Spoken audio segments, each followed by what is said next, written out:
मरकजी वज़ीर दाखिला अमित शाह का कहना है कि मुल्क के आईन से दफा 370 हमेशा के लिए खत्म हो चुका है। अमित शाह ने कहा कि वो मुल्क और जम्मू कश्मीर के अवाम को यकीन दिलाना चाहते हैं कि दफा 370 अब दोबारा कभी आईन का हिस्सा नहीं बन सकता।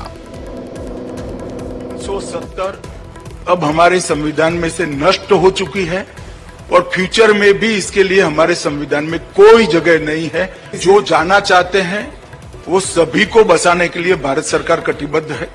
जो देश में अभी किसी जगह पे अच्छे से एस्टेब्लिश हो गए हैं वो जाना नहीं चाहते, उनको हम कुछ कर नहीं सकते। मैंने प्रश्न उठाया कि नेशनल कॉन्फ्रेंस का जो एजेंडा है तो उनके अलायंस पार्टनर कांग्रेस पार्टी और श्री राहुल गांधी इसके साथ सहमत है या नहीं है वो घोषणा करे। 370 वापस इंट्रोड्यूस करने की मांग रखेंगे, क्या कांग्रेस पार्टी इसके सहमत है? इन्होंने कहा है कि मोदी जी के आने के बाद जो एसटी एससी ओबीसी का रिजर्वेशन मिला 370 जाने के बाद इस पर हम पुनः विचार करेंगे। तो कांग्रेस पार्टी ने यह स्पष्टता करनी है कि जम्मू कश्मीर में से एसटी एससी ओबीसी के रिजर्वेशन को समाप्ति की जो बात है इससे कांग्रेस पार्टी और राहुल गांधी सहमत है या नहीं है।